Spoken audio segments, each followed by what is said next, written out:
নজিরবিহীন পশ্চিমা নিষেধাজ্ঞা থাকা সত্ত্বেও দিন দিন সামরিক শক্তি বাড়িয়ে চলেছে ইরান। নতুন মেয়াদে ক্ষমতায় আসা মার্কিন প্রেসিডেন্ট ডোনাল্ড ট্রাম্প ইরানের উপর আরও নিষেধাজ্ঞা চাপাবেন এমন শঙ্কাকেও পাত্তা দিল না খামেনির দেশ। উল্টো দ্রুত গতিতে নিজেদের বহর সমৃদ্ধ করে চলেছে ইরান। মধ্যপ্রাচ্য জুড়ে যুদ্ধ বিগ্রহে দেশটি নিজেদের বহরে এবার যুক্ত করতে চলেছে অত্যাধুনিক যুদ্ধবিমান।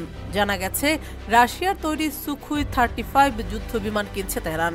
27 জানুয়ারি সোমবার বার্তা সংস্থা রয়টার্সের এক প্রতিবেদনে এ তথ্য জানানো হয়েছে। ইরানের বিপ্লবী গার্ডস বাহিনী IRGCর এক শীর্ষস্থানীয় কমান্ডার এ যুদ্ধ বিমান কেনার কথা নিশ্চিত করেছেন। তেহরান এবং মস্কোর ক্রমবর্ধমান সামরিক সহযোগিতা নিয়ে পশ্চিমাদের উদ্বেগের মধ্যে এমন খবর সামনে এসেছে। IRGCর শীর্ষ কমান্ডার বিষয়টি নিশ্চিত করলেও তার সংখ্যা তিনি নিশ্চিত করেননি। এমনকি এসব বিমান ইরানে পৌঁছেছে কিনা সেটিও তিনি নিশ্চিত করেননি। তাম ওল আম্বিয়া সেন্ট্রাল হেডকোয়ার্টার্সের ডেপুটি কোঅর্ডিনেটর আলী সাদমানি বলেন, আমাদের যখনই প্রয়োজন হয় আমরা বিমান, স্থল এবং নৌবাহিনীকে শক্তিশালী করার জন্য সামরিক সরঞ্জাম কিনে থাকি। সামরিক সরঞ্জামের উৎপাদনও ত্বরান্বিত হয়েছে বলে জানান তিনি।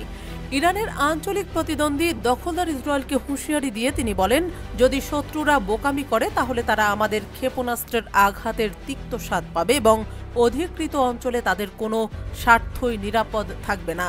উল্লেখ্য যে 1988 সালে তৈরি Su-27M যুদ্ধবিমানকে আরও আধুনিক ও উন্নত করে তৈরি করা হয়েছে সুখুই 35। এটি রুশ বিমান বাহিনীর বহরে যুক্ত হয়েছে 2014 সালে। এর প্রতিটির নির্মাণ ব্যয় আনুমানিক 40 থেকে 65 মিলিয়ন মার্কিন ডলার। 1 সিট ও 2 ইঞ্জিনের বিমানটির সর্বোচ্চ গতিসীমা ঘন্টায় 2400 কিলোমিটার। এটি একবার জ্বালানি নিয়ে উঠতে পারে 3500 কিলোমিটার, আর এর হামলার সীমা 16 কিলোমিটার। বিমানটি আকাশ থেকে আকাশে, আকাশ থেকে মাটিতে এবং জাহাজ বিধ্বংসী মিসাইল বহন করতে পারে। আছে অ্যান্টি রেডিয়েশন মিসাইলও বহনের ক্ষমতা। 400 কিলোমিটার দূর থেকেও এটি টার্গেট চিহ্নিত করতে পারে। এর রাডারে রয়েছে একসাথে 30টি টার্গেট চিহ্নিত করার ক্ষমতা। এর আগে 2023 সালে রুশ যুদ্ধ বিমান কেনার ব্যবস্থা চূড়ান্ত করা হয়েছে বলে বার্তা সংস্থা তাসনিমকে জানিয়েছিল ইরান। এদিকে চলতি মাসের শুরুর দিকে ইরান ও রাশিয়া একটি কৌশলগত অংশীদারিত্ব চুক্তি স্বাক্ষর করেছে।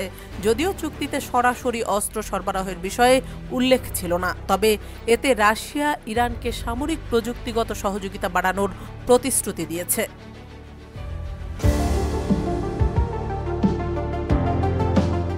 ট্রাম্প আতঙ্কে এখন আমেরিকার অভিবাসীদের ঘুম হারাম। যুক্তরাষ্ট্রের প্রেসিডেন্ট হিসেবে নিজের দ্বিতীয় মেয়াদে প্রায় 1 লাখ অভিবাসীকে ফেরত পাঠানোর পরিকল্পনা করেছেন রিপাবলিকান নেতা ডোনাল্ড ট্রাম্প, যার ধারাবাহিকতায় দেশটির বিভিন্ন অঙ্গরাজ্যে অবৈধ অভিবাসীদের বিরুদ্ধে চিরুনি অভিযান জারি রয়েছে। ট্রাম্প প্রশাসন সূত্রে জানা গেছে, প্রাথমিকভাবে 1 লাখ নথিবিহীন অভিবাসীকে নিজ নিজ দেশে পাঠানোর সিদ্ধান্ত নিয়েছে ওয়াশিংটন। ভবিষ্যতে এ সংখ্যা আরও বাড়তে পারে বলেও ধারণা দেওয়া হয়েছে। 2024 সালের প্রেসিডেন্ট নির্বাচনে প্রচারাভিযানের সময় রিপাবলিকান পার্টির প্রার্থী এবং যুক্তরাষ্ট্রের বর্তমান প্রেসিডেন্ট ডোনাল্ড ট্রাম্প দেশ থেকে নথিবিহীন ও অবৈধ অভিবাসীদের ফেরত পাঠানোর প্রতিশ্রুতি দিয়েছিলেন। গত 20 জানুয়ারি প্রেসিডেন্টের শপথ গ্রহণের পর বেশ কয়েকটি নির্বাহী আদেশে স্বাক্ষর করেন ট্রাম্প। সেসবের মধ্যে নথিবিহীন ও অবৈধ অভিবাসীদের গ্রেপ্তার এবং তাদের নিজ নিজ দেশে ফেরত পাঠানো সংক্রান্ত আদেশও ছিল। যুক্তরাষ্ট্রের স্বরাষ্ট্র মন্ত্রণালয়ের কর্মকর্তারা জানিয়েছেন, যুক্তরাষ্ট্রে বর্তমানে 1,70,000 নথিবিহীন অভিবাসী রয়েছে এবং তাদের মধ্যে আপাতত 1 লাখ অভিবাসীকে ফেরত পাঠানোর লক্ষ্য নেওয়া হয়েছে। 20 জানুয়ারি ট্রাম্প আদেশে স্বাক্ষর করার পর গত 7 দিনে 2000-এরও বেশি নথিবিহীন অভিবাসীকে গ্রেপ্তার করে তাদের নিজ দেশে পাঠানো হয়েছে বলেও জানিয়েছেন কর্মকর্তারা। যুক্তরাষ্ট্রের যেসব অঙ্গরাজ্যে অবৈধ অভিবাসীর সংখ্যা সবচেয়ে বেশি সেগুলোর মধ্যে অন্যতম টেক্সাস। রিপাবলিকান পার্টির অন্যতম এই ঘাঁটি রাজ্যটির সঙ্গে সীমান্ত রয়েছে মেক্সিকোর। সেই সীমান্ত পাড়ি দিয়ে মেক্সিকো এবং মধ্য ও দক্ষিণ আমেরিকার স্প্যানিশ ভাষী বিভিন্ন দেশের হাজার হাজার অভিবাসী বর্তমানে বসবাস করছেন সেই রাজ্যটিতে, যাদের কাছে বৈধ নথি বা অনুমোদন নেই। অবৈধ অভিবাসীদের রাখার জন্য টেক্সাস জুড়ে ইতিমধ্যে বেশ কয়েকটি বৃহদাকৃতির বন্দিশালা তৈরি করা হয়েছে। সেই প্রেসিডেন্ট ট্রাম্পের গত মেয়াদে টেক্সাস মেক্সিকোর সীমান্তে যে দেওয়াল তৈরি শুরু হয়েছিল সেই কাজও গতিশীল করা হয়েছে। 2020 সালের নির্বাচনে জিতে ক্ষমতায় আসার পর তৎকালীন প্রেসিডেন্ট জো বাইডেন এই দেওয়ালের নির্মাণ বন্ধ ঘোষণা করেছিলেন।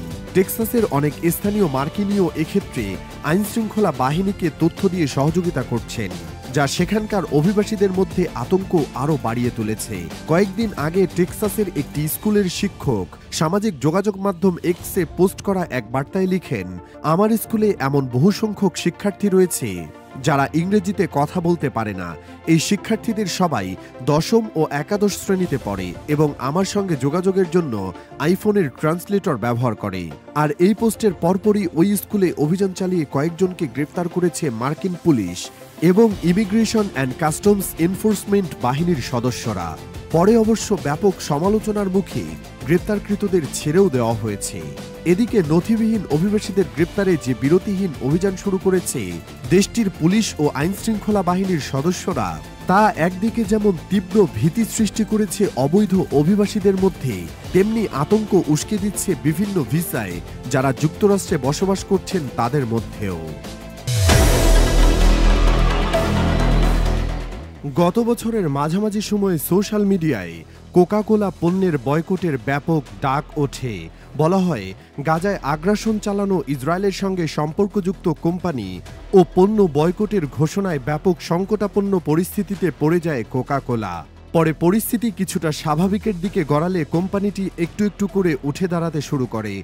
কিন্তু সম্প্রতি নতুন এক বিপদে পড়ল কোকা-কোলা। পানীয়তে রাসায়নিক যৌগ ক্লোরিটের পরিমাণ মাত্রাতিরিক্ত হওয়ায় ইউরোপের সব দেশ থেকে কোক, স্প্রাইট এবং নিজেদের তৈরি অন্যান্য পানীয় প্রত্যাহার করে নিচ্ছে কোকা-কোলা কোম্পানি। ইতিমধ্যে এ লক্ষ্যে কাজ শুরু হয়ে গেছে বলে এএফপিকে জানিয়েছে কোম্পানির ইউরোপীয় ইউনিট। ইতিমধ্যে Belgium, Netherlands, Britain, Germany, France, Luxembourg থেকে কোক, স্প্রাইট ও কোম্পানির প্রস্তুতকৃত অন্যান্য পানীয়র ক্যান ও কাচের বোতল প্রত্যাহার করে নেওয়া হয়েছে। বাকি দেশগুলো থেকেও এসব ফিরিয়ে আনা হচ্ছে বলে জানা গেছে। কোম্পানির ইউরোপীয় ইউনিটের একজন কর্মকর্তা জানিয়েছেন, গত নভেম্বর থেকে ইউরোপে পণ্য প্রত্যাহার করা শুরু করেছে কোকা-কোলা। কত সংখ্যক বোতল ও ক্যানজাত কোক, স্প্রাইট এ পর্যন্ত প্রত্যাহার করা হয়েছে এ প্রশ্নের উত্তরে ওই কর্মকর্তা বলেন, আমরা এখনও হিসাব করিনি, তবে বিপুল পরিমাণ ক্যান ও বোতলজাত পানীয় ইতিমধ্যে ফিরিয়ে আনা হয়েছে। উল্লেখ্য যে ক্লোরিট এক প্রকার জীবাণুনাশক রাসায়নিক যৌগ এবং এর প্রধান উপাদান ক্লোরিন গ্যাস। পানি বিশুদ্ধকরণ এবং খাদ্য প্রক্রিয়াজাত শিল্পে এই যৌগটি ব্যাপক হারে ব্যবহৃত হয়।